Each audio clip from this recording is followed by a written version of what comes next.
And hey, what's up? This is Will with Abysmal Hymns, and today I have Quinn and Arya from Freeze the Fall with us. They have a new album coming out next month, June 18th. It's Red Garden. And so right now we're going to talk to the girls from the band and see what's going on and kind of get some perspective on the new album. So I've been listening to Red Garden for like a couple weeks now, and it's like so far one of my favorite albums of the year. Like you guys and Spirit Box, I've been like hammering those two albums on repeat with a little Same, bit of like the new Def Heaven, but you know. Thank Um, you so much. so yeah, so I went and I was like online and looking at stuff and I saw people were saying, well, you guys had like covered, kind of like got a bunch of buzz because you covered The Warning, and I'd never heard The Warning before. So I like the first song I heard by them was kind of like poppy, and I was like, yeah. So then I found the song that you guys covered and listened to that, and there's such a huge difference in where you guys were and what you're doing now. And so then I went and listened to, I guess, Thrones, your first EP. And even then, like I like those songs, but I think that like there's so much growth in what you guys are doing because everything kind of fits perfectly as far as like the atmosphere, and it's heavier, but there's still like really catchy melodies, and which makes it for like one of those listens. I just like albums that I can just leave on and let play, and this is one of those. Thank So you. what kind of happened with like along the way from when you guys were playing clubs and doing covers to the last album to here that's kind of put you on the path to where you're making this album today? Like as far as writing wise, like how have we Writing changed? and like kind of, I guess there's a lot of personal growth because there's definitely a sense of where you've kind of found yourself as songwriters, it feels like on this album. Yes, for sure. Yeah, absolutely. So if we're talking about songwriting, the a very pivotal moment for us was when we actually went into the studio for Thrones because that was our first like studio experience, right? And to go through pre-production, talking with our producer Jordan Chase and kind of like just refining the songs more. We learned so much in that process that we then were able to apply to the Red Garden. So I'd say that was the most pivotal moment for us Definitely. was being able to actually have a mentor in that type of way, like a coach kind of for like a sports team, but as far as like songwriting. So he very much helped us to refine our sound and yeah. For sure. And to add on to that, just I guess we've also just learned a lot more about like how we all work together. So this time we've had a lot more like I guess like direction of where we wanted to go with the writing. It's a Yes. continuous story and we have like I don't know, just like there's a very specific message this time that we've been trying to get across. And with Thrones, it wasn't quite like that. We were more testing the waters, seeing what it was like to be in a band to write music, but this Yeah. one was just more experience and Yeah, because also we didn't know each other before the band. We kind of all met just to be like, oh, we should maybe like jam together type of thing. So it's not like we'd known each other for like a decade and then like, oh, let's write music. So it was also a process of like learning about each other, if that definitely. makes sense. So, and that's reflected in the songwriting for sure. Well, awesome. So what about as far as like finding your voice like vocally? Um, early on you can see kind of where your influences are now, but what you're doing on this album is a lot more unique and I think stands out and puts you like ahead of the pack because it's not like you're like trying to be Courtney LaPlante or something like that. It just sounds like you very much found your identity on this album. So how did that come about? I think it would be probably a very similar answer to what we just said. I think it's also learning to take inspiration from other things as well, and just kind of pulling inspiration from not just music, but from everything, from nature, from stories, from movies, from personal experiences, from everything. So I think being able to do that has also allowed us to find our voice more. And also just having more confidence to experiment and to play around with like, oh, let's try this idea, which it's not like didn't do that in like the Thrones era, but we definitely grew more confident to experiment with our sound going into the Red Garden. Just because Definitely. we were more familiar with like the whole process of how to make an EP, right? And more familiar with each other and our instruments and everything. So if that answers the question. Right, right. And what did it feel like when you were cutting the vocals for it that it was just an easier process this time around because you kind of knew the drill from previously? Yeah. Yeah. Sorry. No, you're all good. I was not here. Sorry. I guess yeah, yes and no. Like this, I guess the Red Garden songs are like musically more challenging. So there was definitely its own hurdles this time, but also the studio experience was more familiar and more comfortable. Because we knew Jordan, we knew how the process went, we knew a lot more about it going into it. But yeah, there's definitely some new challenges with these songs for sure.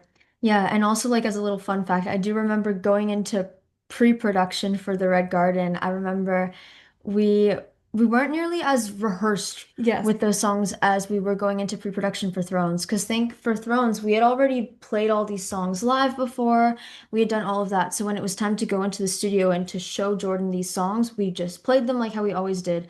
But I remember like I think two of the songs, at least one of the songs, um, we'd only finished writing it like a day or two before pre-production, Yes. so it was more rushed as well. Literally one of the songs, the very last day before we went into the studio for the summer was the day we finished that song like one day in advance. Yeah, we had to ask him to leave. We were like, could you just like leave for a second so We we need can to like remember how this song goes before we show you? remember, yeah. And yeah, it's not that we aren't like punctual or anything like that. It was more just like, again, the songs were more complicated. There was kind of more going on and Less time to write as well. yeah, So, yeah. yeah.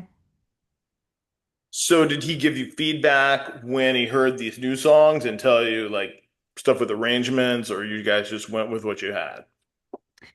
So pre-production is a pretty big part of studio. It's happened for Thrones, it happened for Red Garden as well, where before we even begin to record, we dissect the songs with Jordan and we go through them and be like, okay, this part could be like a couple bars shorter, this part we could like make longer, this part we could completely cut out, and just refine the songs so that they're the best they could be. And so yeah, Red Garden had that for sure, but Thrones did too. So yeah, it's an interesting part of the recording process because it like the songs sound very similar to what you had, but also very different, and it's really interesting. Yeah, and I'd say that's something we've encountered in pre-production for both the Red Garden and Thrones, but especially the Red Garden, is that sometimes we write things that are a bit too complicated. Yeah. We have too much going on. It's like, okay, we gotta just chill, you know? And we definitely like we know how to make space now, but it's It took a while to get there. yeah, because when you sit down to write a song that's like, say, let's say like 3 minutes, 3.5 minutes, it's like you'd think that's a lot of time, but it's really not. Because like when you're Mhm. planning this song out and like, okay, we want to include this type of thing, this type of thing, this type of thing, you have to like condense it into 3.5 minutes. And of course, you can write songs that are longer than that. But for the Red Garden, since it was an EP, we didn't want to experiment too much with length. It was just like, because you have a limited amount of space to play around with. But that was definitely a thing in pre-production was he was like, okay, guys. It's You're all okay, playing all the you're time. all playing everything. It's okay. We can Mhm. just like calm this down a bit. Yeah, very interesting. Yeah. And it definitely feels like the vocals just fit perfectly on all the riffs and everything. So was that a part of just stripping it down to give the vocals more room, or is that what you guys had going into the studio? Yes and no. Just for vocals and for all of the instruments, there was like a general foundation that we went into when we went into pre-production. But they got changed throughout the process for sure. Definitely. And yeah, definitely simplifying makes more room for vocals, but also an important part of our sound is making sure that all of us are equally represented. Like Jonah has his moment on the drums to do his thing, Arya on bass, and me on guitar, and also on vocals. Because we're very much like a three-piece band who wants to have equal representation of all band members. So simplifying certain parts can also allow for someone else to shine. So it's an important part of our sound. So really making sure that we can properly like hit all those points in Definitely. our EP. That was very important to us. So Yes. yeah. Awesome. So I guess in terms of growth and like shift of perspective, so when you guys started, how would you say your musical influences have shifted from back for the people that saw you guys covering the warning to like where you are today? How has that changed? Kind of like what Quinn was saying before is, I guess, like for inspiration, we've kind of been working on not taking inspiration from just music, just a few bands, like, but taking it from like all things in the world, and that's definitely shaped our writing a lot now. Um, Yeah. yeah, So for example, our song Hypothermia literally started with a color palette. That's yeah, what it was. It was red and it was like an icy blue. And yes, we're like, let's write a song with this because we're like, okay, so the icy blue can be like snow, right? And then the red can be like blood. And then we wanted the contrast of blood on snow. So we're like, okay, so the blood could be like heavier sounding instruments.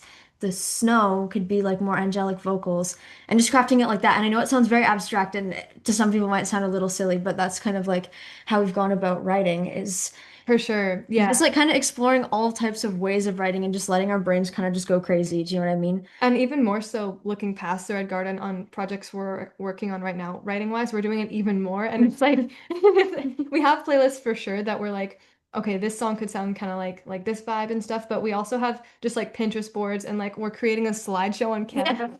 And just like we have like we're especially Quinn and I are like visual learners, so like Mhm. having visual and auditory like references is very helpful. Yeah, so I don't know if our music taste has necessarily, I don't think that's the thing that has changed to influence the way that our sound has changed, if that makes sense. I think it was more just taking inspiration from How everything. we like decide to take inspiration, yeah. Yes. Yes, yes, yes. Awesome. So speaking of, kind of like the roots of your music and growing up with music, what influence would you say the music that your parents were into had on you when you were growing up? Oh, good question. That's a good one. John, go first. Sure. I grew up on a lot of like rock and metal. My mom, she really liked country, but my dad would always overtake the playlists and throw on some like Disturbed and Rammstein and stuff. But yeah, I don't know. I guess since I grew up on metal, I didn't really I didn't really like explore a lot of other genres until now. Now I'm going back and listening to a lot of other genres, but I kind of always grew up on metal, and now my taste in metal has evolved from what my parents were showing me. But yeah, I guess it's just always been around, so that's just kind of my main genre. Yeah. I think for me, there's like a quite a variety of things that my parents would play around the house when I was growing up. But I think something that was present in a lot of them was just like really like angelic, pretty vocals, you know. It was like Natalie Merchant and Sarah Slean and artists like that, Sarah McLachlan.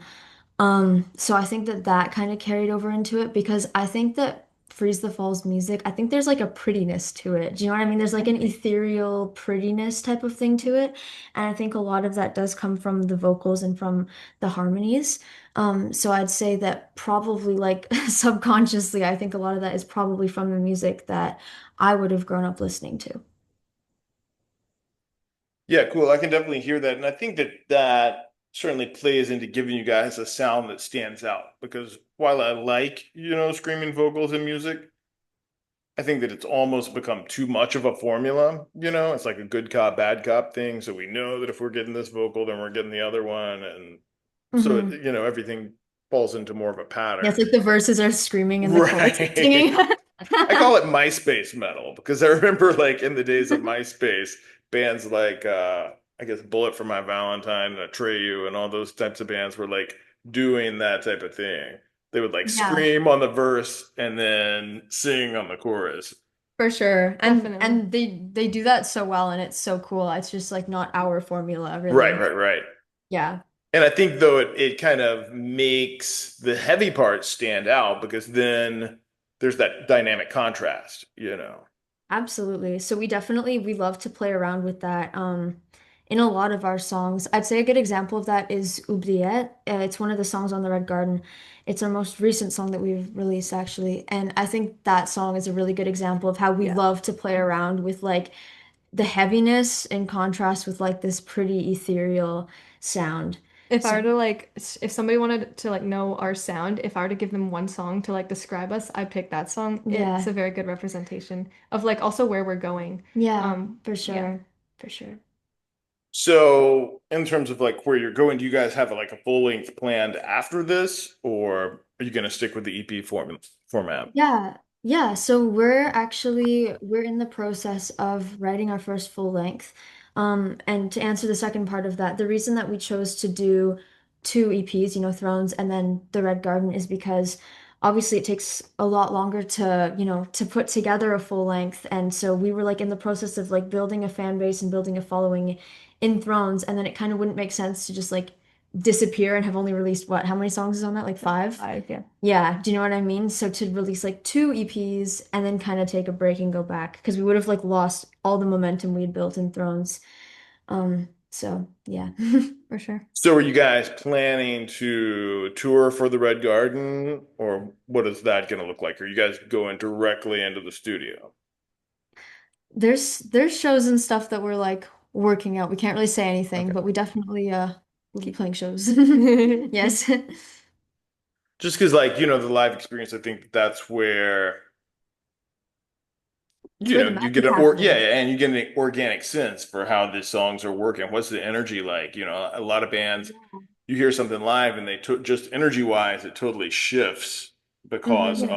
of, they're super into the moment. It sounds heavier, it's a little faster, or Yeah, and you can connect even better with people through the live experience, right? Definitely. So we're definitely very much a live band. For sure, it's important to us. And I think that's where we've grown the most as well. Like of all the elements of being in a band, I think playing live is where we've grown the most, especially because all three of us are very introverted, you know? And so to get up in front of like a few hundred people and like, you know, play for like an hour or Like whatever talk at them and and yeah. talk, yeah, like it's not like there's like an extrovert in the band that we can rely on and be like, Yeah. "Oh, you should do all the talking and you should, you know."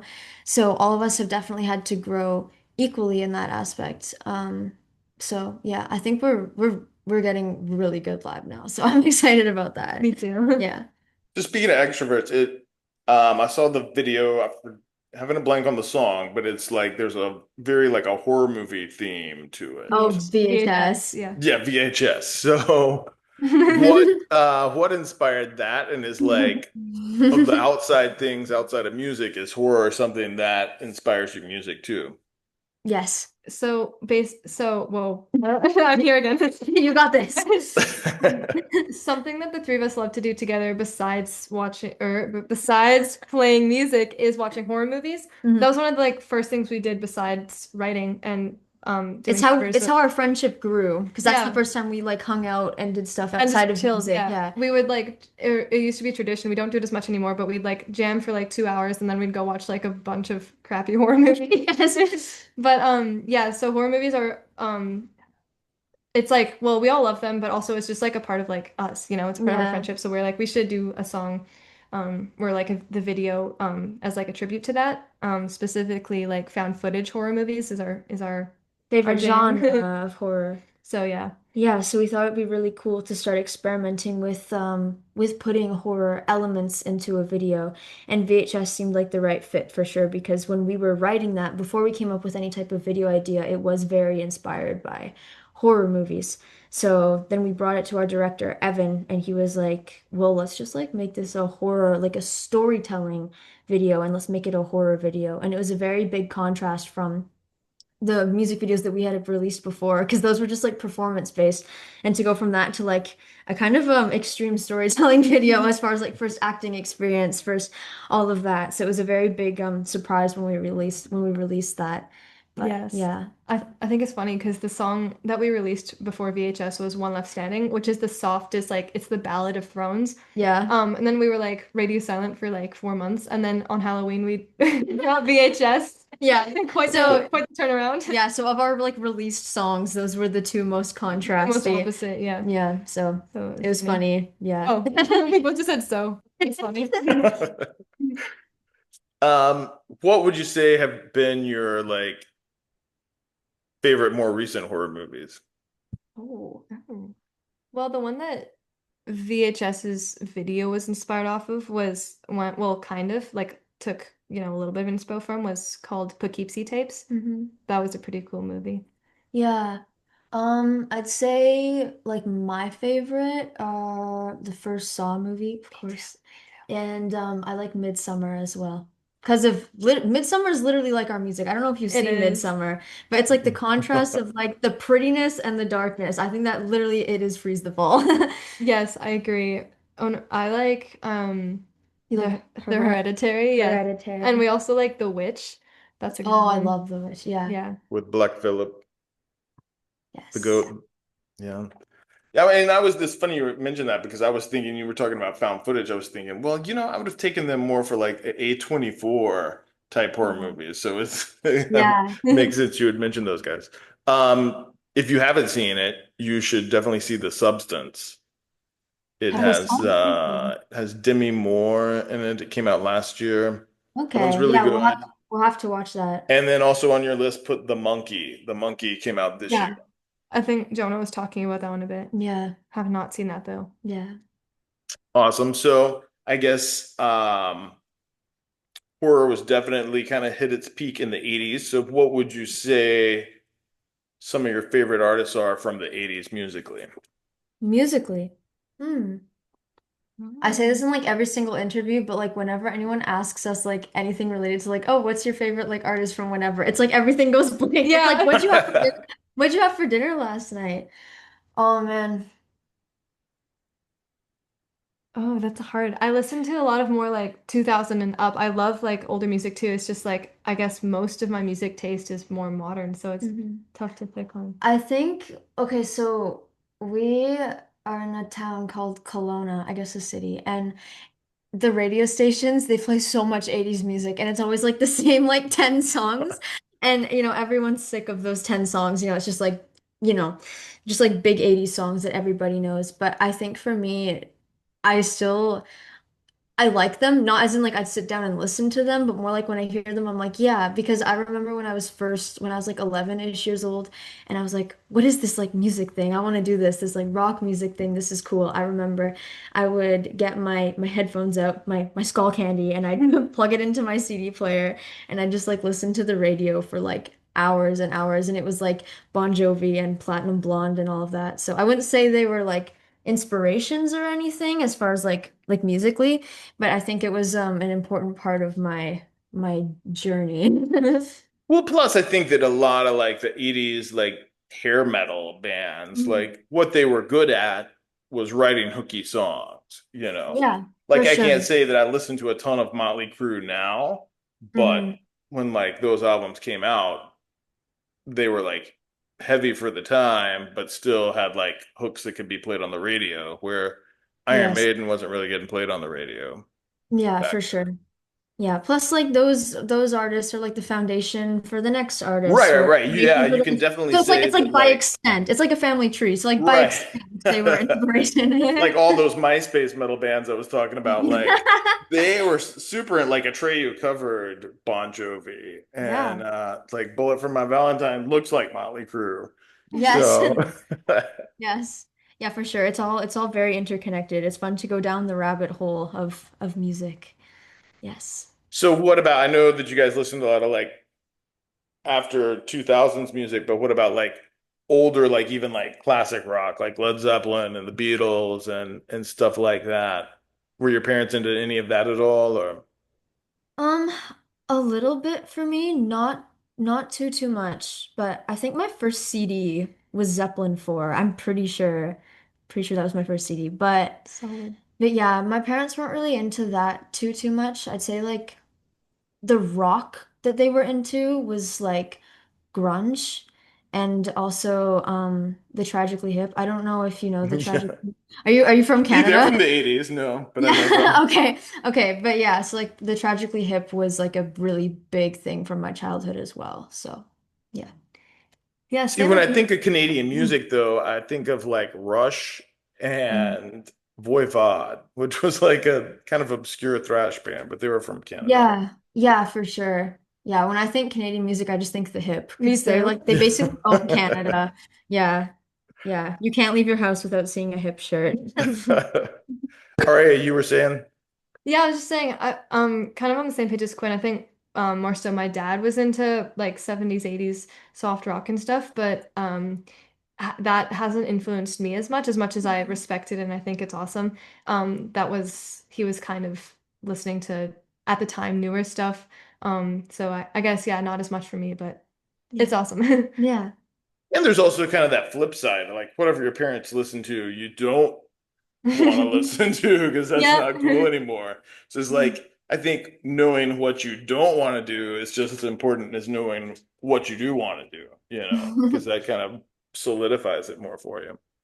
So, lyrically, where were you guys at when you were writing Red Guard? Oh, that's a good question.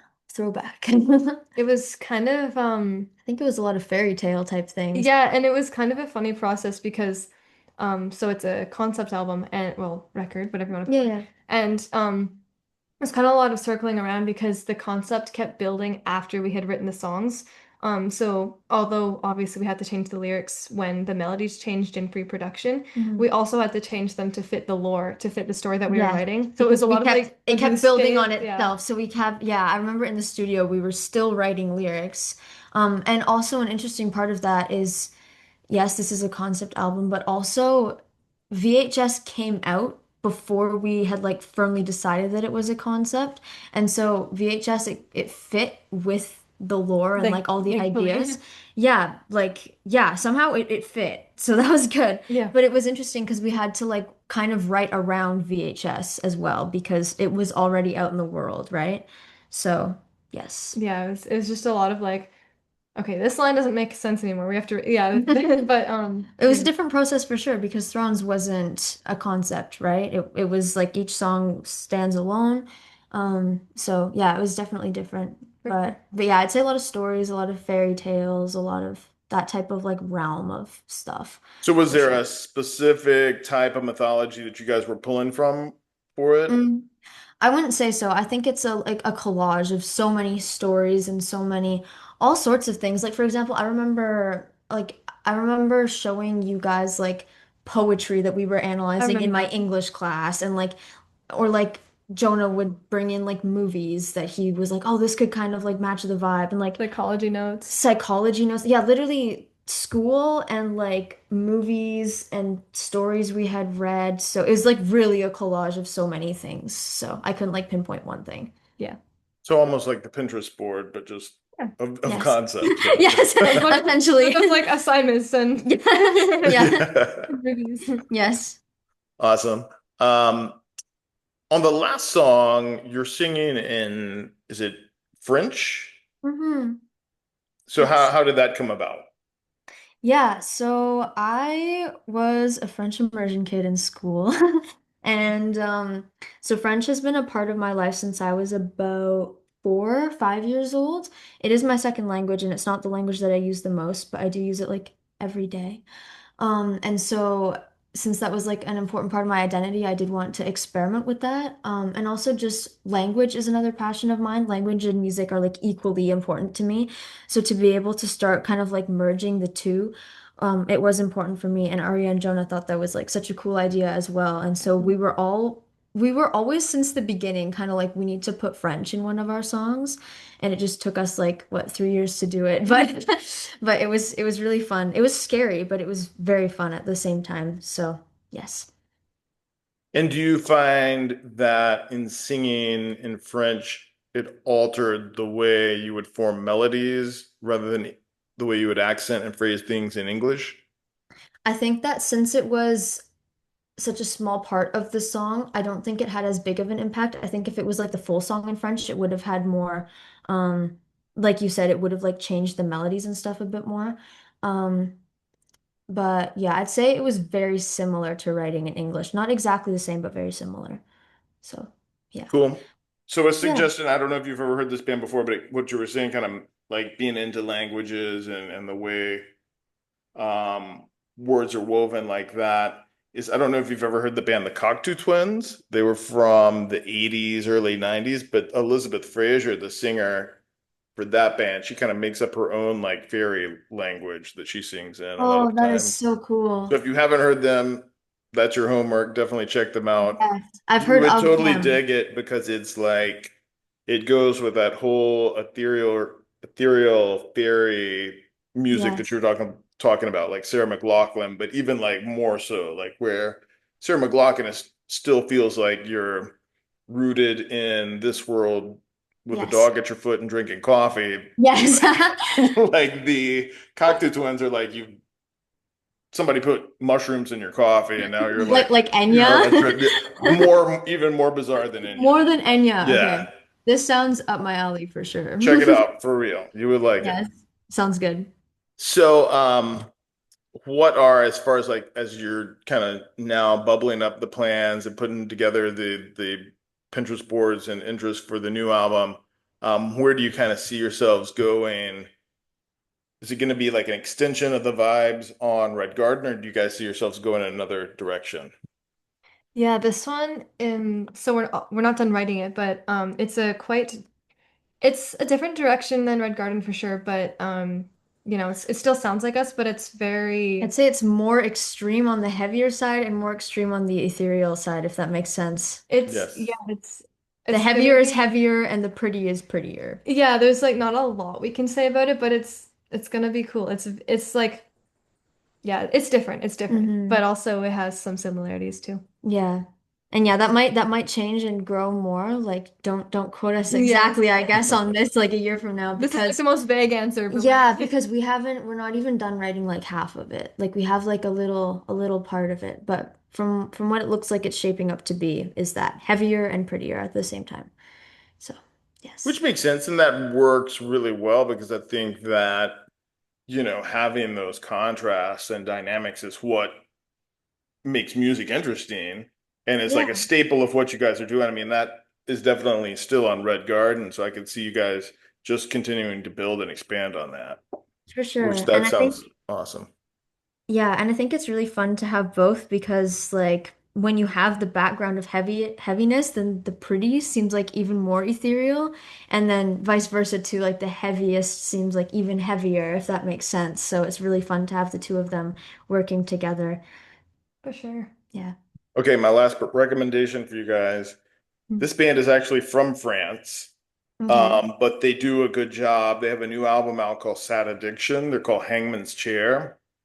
And if you haven't heard them, check them out. They're like super depressing. They're like if like The Cure and Typo Negative got together. I love that so much. Here, what are Yeah. they called? They're called Hangman's Chair. Hangman's Chair.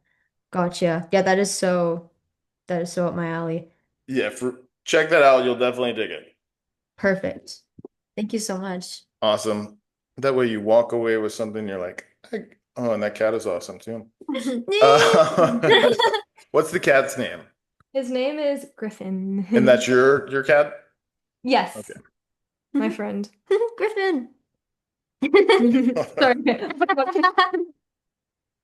We got about three cats wandering around here. They hear me talking to somebody and they'll go hide in the closet, but Fair enough. they know to stay off the computer table too. So, Yes. Well, that's well, awesome. I've had a lot of fun talking to you guys Thank you so and much. stay in touch. We'll have to do this again once For the album's sure. out and we're looking back and seeing how the shows for this album have gone and as the full length comes out. But I will say it's one of so far because we're on June, so if you're writing a music, you got to put out your best of the year album so far list. And so you guys are definitely going to be on that. And Oh, thank Thank you. you. if you're checking these guys out right now and it's the first time you've ever heard of them, the link's going to be below, but definitely check out Freeze the Fall. Their new album comes out on the 18th of June and it's the Red Garden.